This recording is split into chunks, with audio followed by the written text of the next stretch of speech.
السلام علیکم، خوش آمدید میرے چینل رات کے سایہ میں۔ اگر آپ خوفناک اور پراسرار کہانیاں سننے کی شوقین ہیں تو ہمارے چینل کو سبسکرائب کریں اور بیل آئیکن دبائیں تاکہ آپ کو نئی ویڈیوز کی اطلاع ملتی رہے۔ آج میں آپ کو دو ایسی رات کی کہانیاں سنانے جا رہا ہوں جسے سن کر آپ کی ریڑھ کی ہڈی میں سنسنی دوڑ جائے۔ پہلی کہانی ایک ایسے شخص کی ہے جس نے ایک ویران راستے پر ایک ایسی مخلوق کو دیکھا جس کا ذکر لوگ ہمیشہ کہانیوں میں کرتے تھے۔ تو چلیے کہانی کو ان کے پوائنٹ آف ویو سے سنتے ہیں۔ رات کے 2 بجے کا وقت تھا۔ بادلوں نے چاند کو اپنی چادر میں چھپا لیا تھا اور ہلکی ہلکی ٹھنڈی ہوا چل رہی تھی۔ میں ایک چھوٹے قصبے چندرکوٹ کے ریلوے اسٹیشن پر اترا تھا۔ اسٹیشن ویران تھا۔ وہاں صرف مدھم روشنی والا بلب ٹمٹما رہا تھا۔ میری منزل یہاں سے 3 کلومیٹر دور ایک گاؤں تھا جہاں میرے دوست فیضان کا گھر تھا۔ فیضان نے مجھ سے کہا تھا کہ اگر میں رات کو ٹرین سے آؤں تو وہ کسی کو لینے بھیجے گا، لیکن یہاں پہنچ کر احساس ہوا کہ کوئی بھی نہیں آیا۔ موبائل میں سگنل نہیں تھی اور میرے پاس انتظار کرنے کے سوا کوئی چارہ نہ تھا۔ چند منٹ گزر گئے لیکن جب کوئی نہ آیا تو میں نے سوچا کہ پیدل ہی نکل پڑوں۔ میں نے بیگ اٹھایا اور اسٹیشن سے باہر آ گیا۔ باہر نکلتے ہی محسوس ہوا کہ ہوائیں کچھ زیادہ ہی ٹھنڈی اور عجیب سی لگ رہی۔ راستہ سنسان تھا اور دور دور تک کوئی روشنی نظر نہیں آ رہی۔ میں نے ہمت کی اور چلنا شروع کر دیا۔ سڑک پر خاموشی چھائی ہوئی تھی، صرف میرے قدموں کے چاپ سنائی دے رہی۔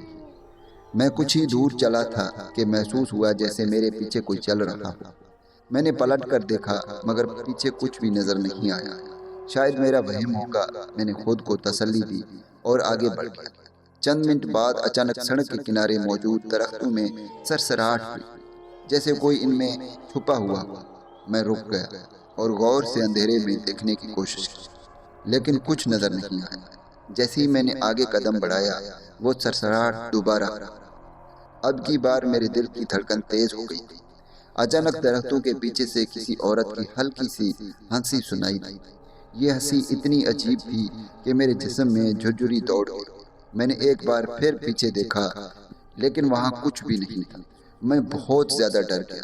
میرے جسم میں بہت زیادہ خوف پیدا ہونے لگا۔ میں نے خود کو یقین دلایا کہ شاید میرا ذہن تھکا ہوا ہے اس لیے میں وہم کر رہا ہوں، لیکن پھر اچانک سڑک کے عین درمیان ایک سایہ نمودار ہوا۔ یہ سایہ دھیرے دھیرے میرے قریب آنے لگا۔ میں نے اپنی سانس روکی اور نظریں ایک جگہ پر جم گئیں۔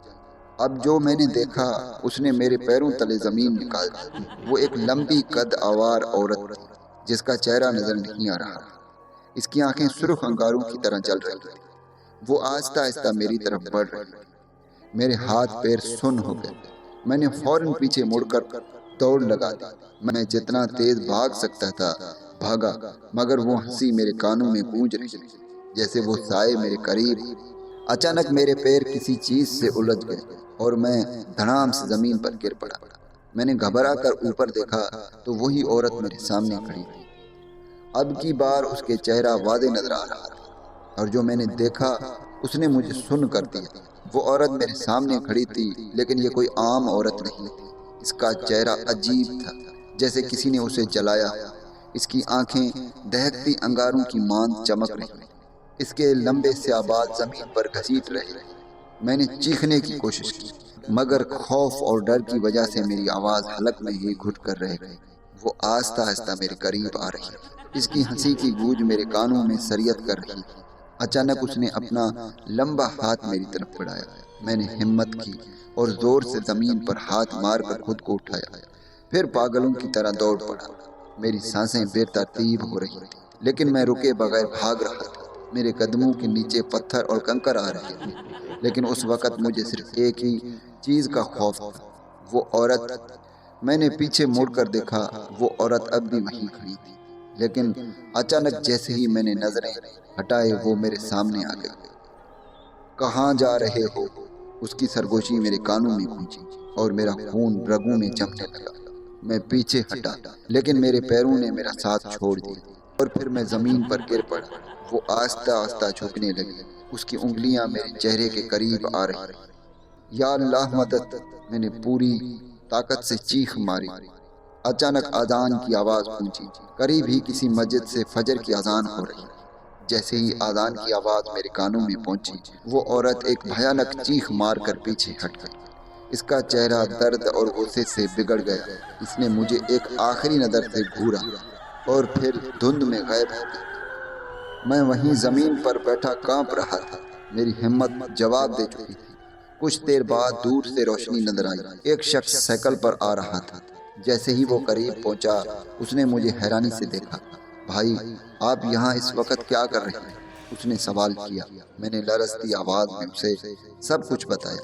وہ شخص میری بات سن کر سنجیدہ ہو گیا۔ تم خوش قسمت ہو، جسے وہ بلا دیکھ لے وہ زندہ نہیں بچتا۔ یہ سن کر میرے رونگٹے کھڑے ہو گئے۔ جب میں فیضان کے گھر پہنچا تو میں نے اسے پوری بات بتائی۔ وہ حیرت سے مجھے دیکھتا رہا، پھر بولا، تم جس عورت کی بات کر رہے ہو وہ کوئی اور نہیں، چندر کوٹ کی بدنام زمانہ پر اسرار عورت ہے۔ لوگ کہتے ہیں کہ برسوں پہلے یہاں ایک عورت کی لاش ملی تھی جس کا قاتل کبھی پکڑا نہیں گیا۔ تب سے رات کے وقت اس سڑک پر نظر آتی ہے۔ میں سن ہو کر اسے دیکھنے لگا۔ فیضان نے میری طرف جھک کر آہستہ سے کہا، اور تم جانتے ہو سب سے خوفناک بات کیا ہے؟ کیا؟ میں نے کانپتی آواز میں پوچھا۔ وہ عورت ہمیشہ اس شخص کو نظر آتی ہے جو کچھ دنوں بعد کسی حادثے کا شکار ہو جاتا ہے۔ یہ سن کر میری آنکھوں کے آگے اندھیرا سا چھا گیا۔ کیا واقعی میں بھی کسی حادثے کا شکار ہونے والا تھا یا محض ایک وہم تھا؟ تو دوستو، پہلی کہانی یہ تھی۔ اب آپ مجھے کمنٹس کر کے بتائیں کہ یہ ایک وہم تھا یا ایک سچی کہانی۔ تو چلیے اب دوسری کہانی کا آغاز کرتے ہیں۔ رات کے سائے پھیل چکے تھے اور میں اپنے موٹر سائیکل پر ایک سنسان سڑک پر سفر کر رہا تھا۔ میرا نام علی ہے اور میں ایک چھوٹے سے گاؤں کا رہائشی ہوں۔ آج میں اپنے خالہ کے گھر سے واپس آ رہا تھا۔ یہ راستہ دن میں بھی سنسان رہتا تھا، مگر رات کے وقت تو بالکل ہی ویران ہو جاتا تھا۔ چاروں طرف گھنا جنگل تھا اور ہوا میں ایک عجیب سی بو بسی ہوئی۔ میری موٹر سائیکل کی ہیڈ لائٹ بس تھوڑی دور تک روشنی کر رہی تھی اور اس کے آگے مکمل اندھیرا تھا۔ اچانک مجھے محسوس ہوا جیسے کوئی میرے پیچھے بیٹھ گیا۔ میری ریڑھ کی ہڈی میں سنسناہٹ دوڑ گئی۔ میں نے آہستہ سے شیشے میں جھانک کر پیچھے دیکھا۔ وہاں کچھ نہیں تھا، مگر عجیب بات یہ تھی کہ میری موٹر سائیکل پہلے سے زیادہ بھاری محسوس ہونے لگی، جیسے کوئی واقعی اس پر بیٹھی ہوئی۔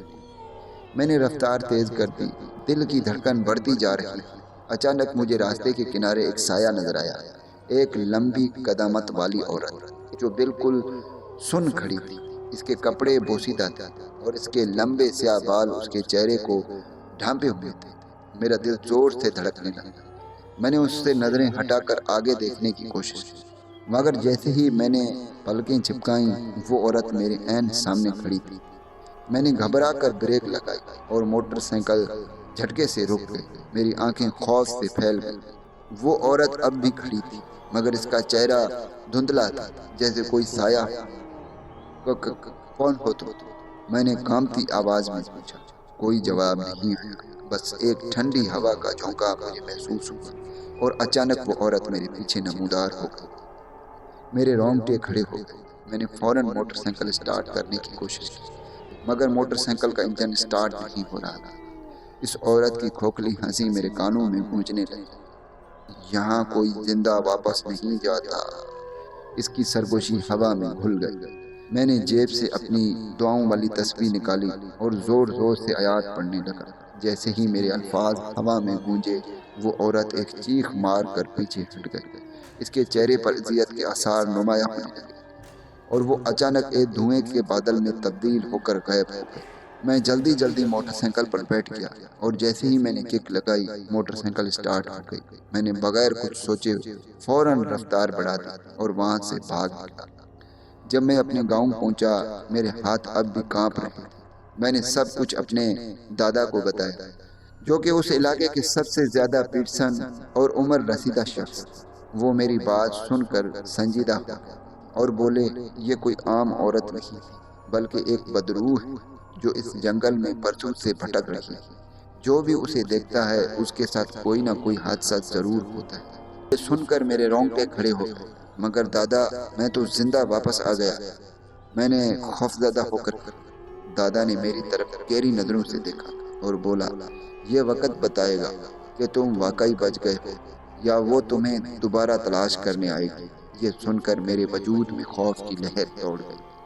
اگر آپ اس طرح کی مزید خوفناک اور سچی کہانیاں پسند کرتے ہیں تو چینل کو جلدی سے سبسکرائب کر دیں اور لائک ضرور کریں اور کمنٹس کر کے ہمیں بتائیں اور آپ کس طرح کی کہانیاں پسند کرتے ہیں۔